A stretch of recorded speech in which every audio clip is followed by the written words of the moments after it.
Like, share, subscribe and click on the bell icon to never miss an update from Ye Hai India.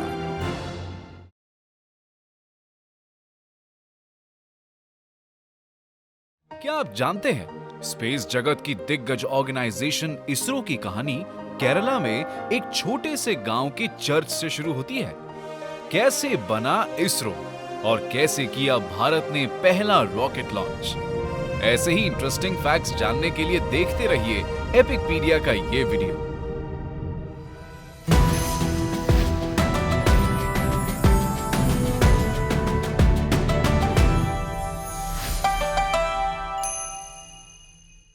Nineteen 1920s से कई वैज्ञानिक भारत में space experiments कर रहे थे। इनमें प्रमुख थे एस.के. मित्रा, मेघनाथ साहा और सी.वी. रमन।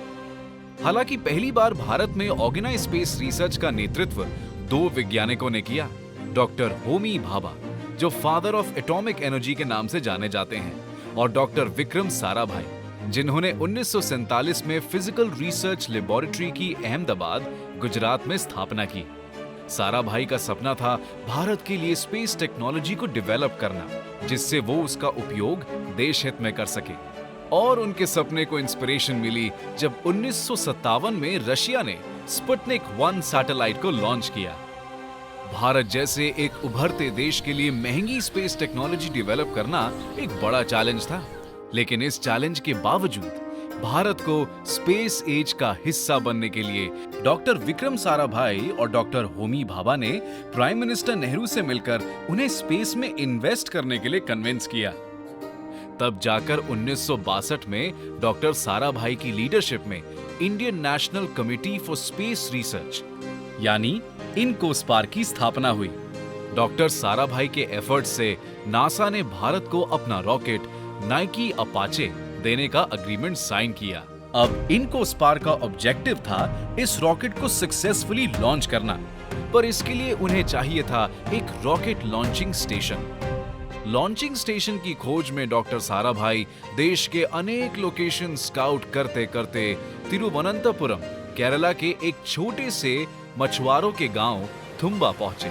वहां मेरी मगदलीन के चर्च में उन्होंने अपने कंपस में देखा कि सुई ना तो नॉर्थ की तरफ थी ना साउथ, यानी ये चर्च मैग्नेटिक इक्वेटर पर स्थित था और गांव जियोग्राफिक इक्वेटर के करीब भी था।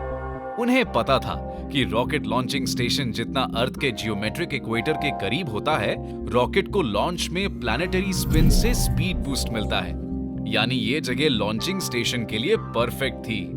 जब डॉक्टर साराभाई और उनके साथी साइंटिस्ट चर्च के बिशप से जमीन खरीदने की बात करने पहुंचे, तब रेवरेंड पीटर परेरा मुस्कुराए और सबको चर्च के संडे मास पर इनवाइट किया।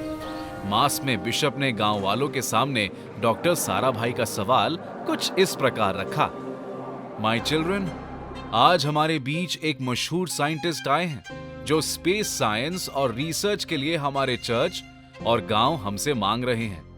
साइंस और स्पिरिचुअलिटी दोनों ही इंसान की प्रॉस्पेरिटी के लिए काम करते हैं। साइंस हमारी जिंदगी सुधारने की कोशिश करता है और स्पिरिचुअलिटी हमारा माइंड। यानी विक्रम और मैं दोनों सेम काम करते हैं। तो बताइए, क्या हम ईश्वर का ये घर इस साइंटिफिक मिशन के लिए दान कर दें? बिशप के शब्दों को सुन गांव वालों ने परमिशन दे दी और केवल 100 दिनों में गांव रीलोकेट हो गया।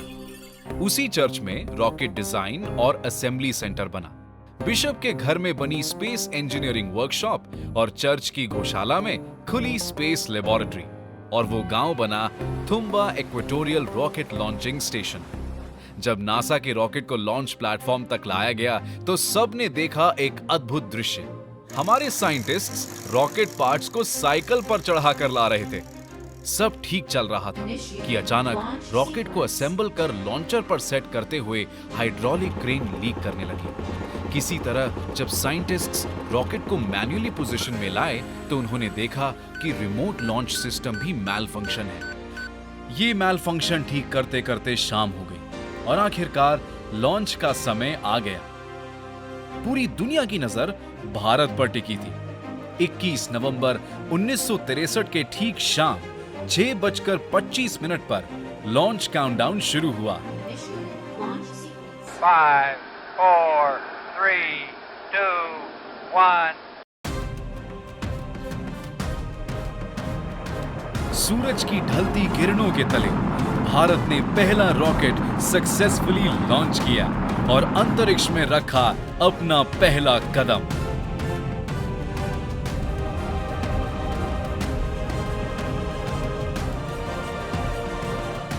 देश के 22वें इंडिपेंडेंस डे के अवसर पर 15 अगस्त 1969 में इनको स्पार्क को मिला नया रूप और जन्म हुआ इसरो का।